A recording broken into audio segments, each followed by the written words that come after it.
There you have it. Morning started. You can work out in anything, even boots. Yeah, look like a country boy that doesn't have proper clothes, but I don't care. Sun's coming out. All right, shower time and then get our stuff and head out. All the things when you're traveling with the family. I think that's everything. Good job.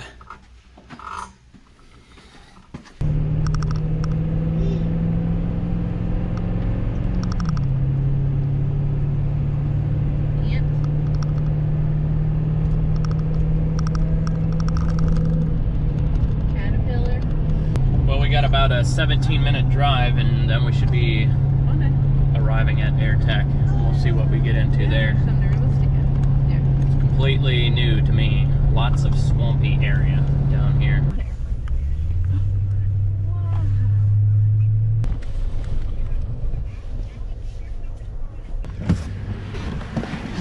How's it going?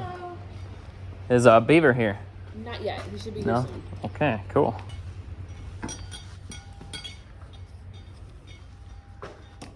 Mike Yoder. Oh, hi. Yep. Long drive, huh? Yeah, it was a long drive. Hey. Hello. How you doing? I'm doing all right. You? Kim. Mike Yoder. Nice to meet you, Kim. Nice to meet you. Yes, I was looking forward to coming down here and checking it out. Okay. It was like 1,000 miles, so drove it all yesterday. In one 24-hour period? Yep. You're young. That was Beaver. He's going to be a little late. Okay. Here, I'll give you the new tour. Yeah, we're still dealing with damage from that hurricane. I freaked out. I drove into New Orleans. I had no idea. Like, it looks... I can't imagine what it looked like when... I passed over. This was ground zero. Oh, my. Uh-huh. Ground Yeah, zero. that's crazy. We got water and our roof got lifted. Yeah, this is just parts. Wow. And Oh, yeah. we got a few planes, a couple of them, like this one is in here to get airworthiness again. So it's got a little something going on with his carburetor. Wow. And this is an original MX, 2-axis. So Beaver's going to be here in a little bit. Okay. He's meeting with a contractor for the roof on our house. How do you recover from something like that? Like, it could go years. Oh, yeah. Because wasn't it 10 years ago when Katrina came through? Yes, and they were just getting over that. Oh my gosh. Yeah, the amount of work that's here just doing roofs, like I used to do roofs, I'm like, geez. Oh, yeah. Yeah, and you got to wait your turn. Yeah, I can't For imagine. Materials, contractors, Yeah. period. You just got to wait your turn. I wondered if everything was flooded. Like in New Orleans, we stayed down there overnight. No, they didn't flood for that storm. Oh, yeah. We did Oh, yeah. here Hmm. in LaPlace, that town down that way. Ready to go and see the back part? Sure. I wasn't sure if that's it back there. Well, this is where we make the parts and we pack the part. We really need to add on because we're kind of tight. But the parish that we live in parishes, not counties. Okay. It's not business friendly at all. This is how we pack the kits. Well, they got it laid out, but it's usually on, it's blister packed, like the little small kits. Oh, okay. Yeah. Everything comes blister boarded Oh, okay. and laid out with the part number right next to it, so it's real easy to inventory and to see what you have. Kind of like putting together a jigsaw puzzle. Yes, it is. Yeah, because you buy these, like, every part is a part. Like, it's not one thing is put together. So what about, like, the material that the wing's made of? Is that something you make here? Or? No, we have 3 sail makers right now. Okay. One that just does our double surface wings, and she's probably about a year behind.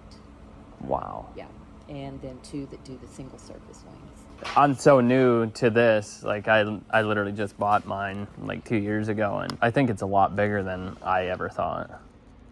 Well, when the 3rd or 4th year that we got into it, back in 1976, we sold 200 kits in 1 year. What? Mm-hmm. Yeah, but they were only $1,200.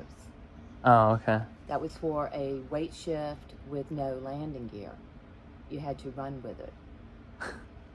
And it had a chainsaw motor on it. Now what is a kit for an MX, like what I've got? About 21. 21,000.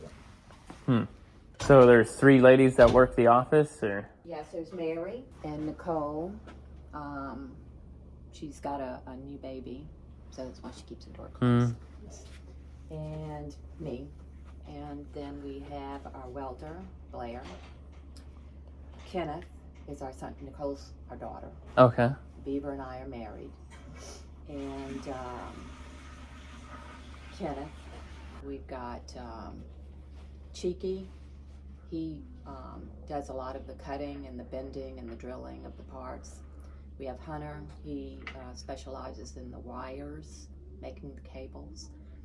And then we have Kyle.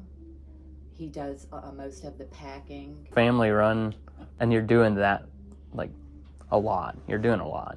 Yes. Well, Beaver is so ready to retire. But then what are we gonna do?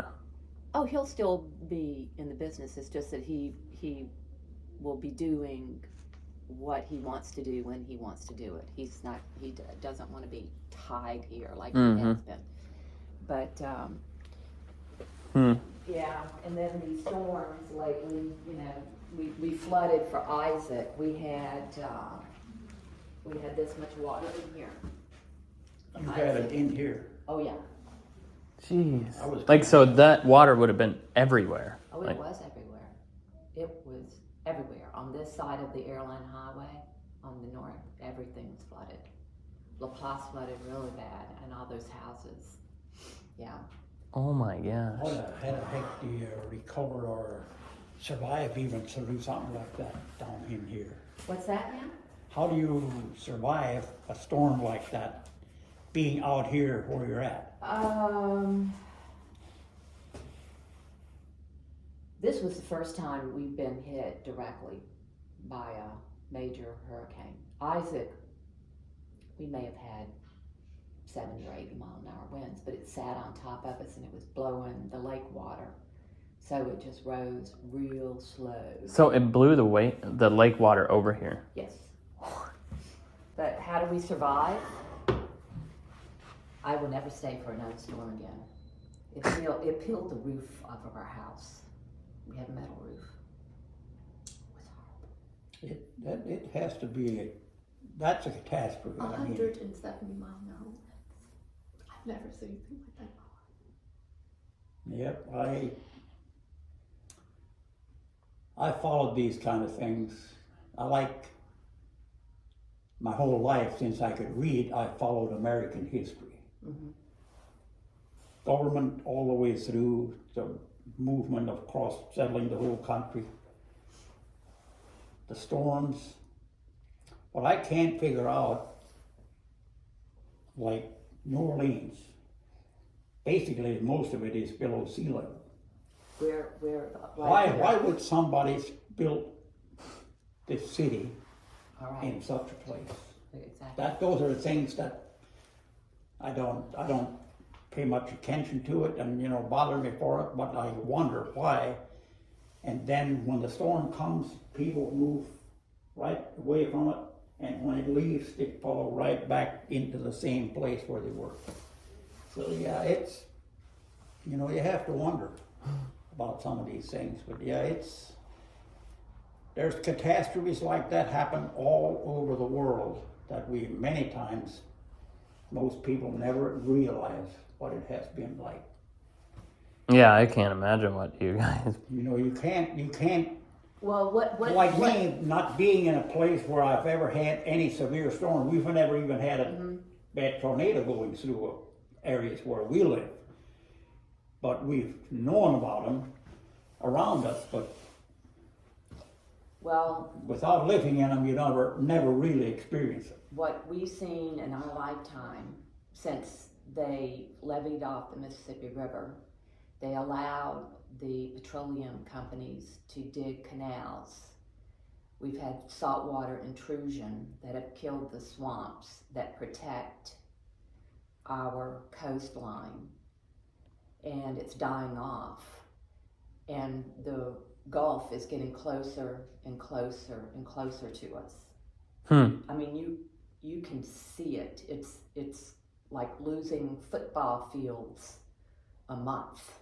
What? Yes, and that is what is our problem.